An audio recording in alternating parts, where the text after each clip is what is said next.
இன்றைய இறைவார்த்தை. இன்றைய தினத்துக்கு உரிய முதலாம் வாசகம்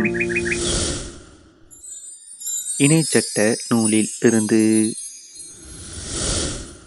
மோசே மக்களை நோக்கி கூறியது: உன் கடவுளாகிய ஆண்டவரின் குரலுக்கு செவிகொடு. சட்ட நூலில் எழுதப்பட்டுள்ள அவர் தம் கட்டளைகளையும் நியமங்களையும் கடைப்பிடி. உன் முழு இதயத்தோடும் முழு உள்ளத்தோடும் உன் கடவுளாகிய ஆண்டவரிடம் திரும்பு. ஏனெனில் இன்று நான் உனக்கு கட்டளையிடும் இந்த கட்டளை உனக்கு புரியாதது இல்லை, உன்னிடமிருந்து வெகு தொலையிலும் இல்லை.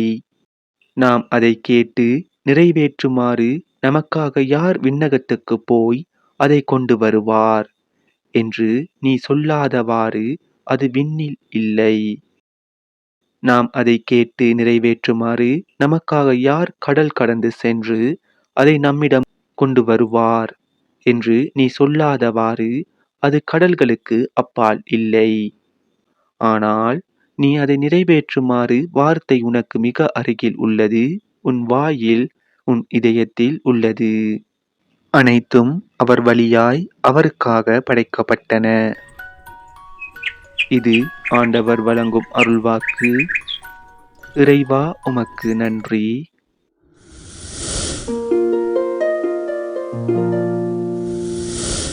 இன்றைய தினத்துக்கு உரிய இரண்டாம் வாசகம் திருத்தூதர் பவுல் கொலோசேயருக்கு எழுதிய திருமுகத்தில் இருந்து. இயேசு கட்புலனாகாத கடவுளது சாயல், படைப்பு அனைத்திலும் தலைப்பேறு. ஏனெனில் விண்ணிலுள்ளவை மண்ணிலுள்ளவை, கட்புலனாகுபவை கட்புலனாகாதவை, அரியணையில் அமர்வோர், தலைமை தாங்குவோர், ஆட்சியாளர், அதிகாரம் கொண்டோர் ஆகிய அனைவரும் அவரால் படைக்கப்பட்டனர். அனைத்தும் அவர் வழியாய் அவருக்காக படைக்கப்பட்டன. அனைத்துக்கும் முந்தியவர் அவரே, அனைத்தும் அவரோடு இணைந்து நிலை பெறுகின்றன. திருச்சபையாகிய உடலுக்கு தலையும் தொடக்கமும் அவரே. எல்லாவற்றுள்ளும் முதன்மை பெறுமாறு இறந்து உயிர் தெழுவோருள் அவர் தலைப்பேறு ஆனார். தம் முழு நிறைவும் அவருள் குடிகொள்ள கடவுள் திருவுளம் கொண்டார். சிலுவையில் இயேசு சிந்திய இரத்தத்தால் அமைதியை நிலைநாட்டவும், விண்ணிலுள்ளவை மண்ணிலுள்ளவை அனைத்தையும் அவர் வழி தம்மோடு ஒப்புரவாக்கவும் கடவுள் திருவுளம் கொண்டார். இது ஆண்டவர் வழங்கும் அருள்வாக்கு. இறைவா, உமக்கு நன்றி. இன்றைய தினத்துக்கு உரிய நற்செய்தி வாசகம் லூக்கா எழுதிய தூய நற்செய்தியில் இருந்து. அக்காலத்தில் திருச்சட்ட அறிஞர் ஒருவர் எழுந்து இயேசுவை சோதிக்கும் நோக்குடன், போதகரே, நிலைவாழ்வை உரிமையாக்கிக் கொள்ள நான் என்ன செய்ய வேண்டும் என்று கேட்டார். அதற்கு இயேசு, திருச்சட்ட நூலில் என்ன எழுதியிருக்கிறது? அதில் நீர் என்ன வாசிக்கிறீர் என்று அவரிடம் கேட்டார். அவர் மறுமொழியாக, உன் முழு இதயத்தோடும் முழு உள்ளத்தோடும் முழு ஆற்றலோடும் முழு மனத்தோடும் உன் கடவுளாகிய ஆண்டவரிடம் அன்பு கூர்வாயாக.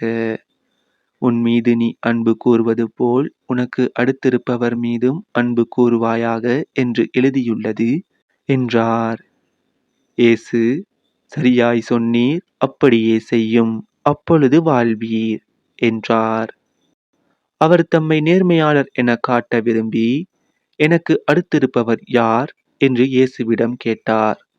அதற்கு அவர் மறுமொழியாக கூறிய உவமை: ஒருவர் எருசலேமிலிருந்து எரிகோவுக்கு போகும் போது கள்வர் கையில் அகப்பட்டார். அவருடைய ஆடைகளை அவர்கள் உரிந்து கொண்டு அவரை அடித்து குற்றுயிராக விட்டு போனார்கள். குரு ஒருவர் தற்செயலாய் அவ்வழியே வந்தார். அவர் அவரை கண்டதும் மறுபக்கம் விலகி சென்றார். அவ்வாறே லேவியர் ஒருவரும் அவ்விடத்துக்கு வந்து அவரை கண்டதும் மறுபக்கமாக விலகி சென்றார். ஆனால் அவ்வழியே பயணம் செய்து கொண்டிருந்த சமாரியர் ஒருவர் அருகில் வந்து அவரை கண்டபோது அவர் மீது பரிவு கொண்டார். அவர் அவரை அணுகி காயங்களில் திராட்சை மதுவும் எண்ணெயும் வார்த்து அவற்றை கட்டி தாம் பயணம் செய்த விலங்கின் மீது ஏற்றி ஒரு சாவடிக்கு கொண்டு போய் அவரை கவனித்துக் கொண்டார். மறுநாள் 2 தெனாரியத்தை எடுத்து சாவடி பொறுப்பாளரிடம் கொடுத்து, இவரை கவனித்துக் கொள்ளும், இதற்கு மேல் செலவானால் நான் திரும்பி வரும்போது உமக்கு தருவேன் என்றார். கள்வர் கையில் அகப்பட்டவருக்கு, இம்மூவருள் எவர் அடுத்திருப்பவர் என உமக்கு தோன்றுகிறது என்று இயேசு கேட்டார். அதற்கு திருச்சட்ட அறிஞர், அவருக்கு இரக்கம் காட்டியவரே என்றார். இயேசு, நீரும் போய் அப்படியே செய்யும் என்று கூறினார்.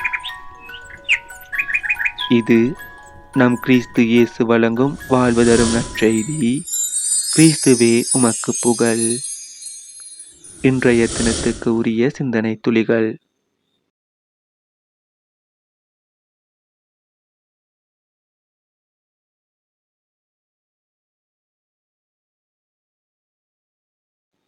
அன்பினுடைய 10 படிகள்.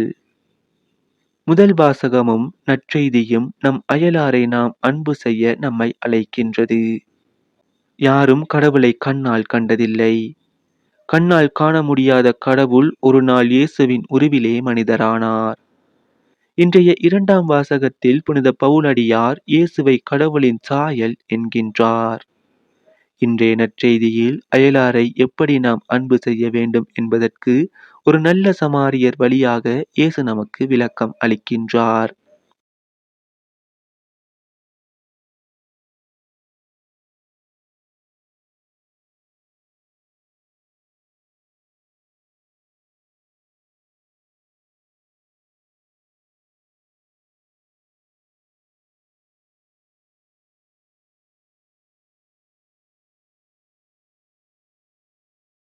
அன்பிற்கு 10 படிகள் உள்ளன.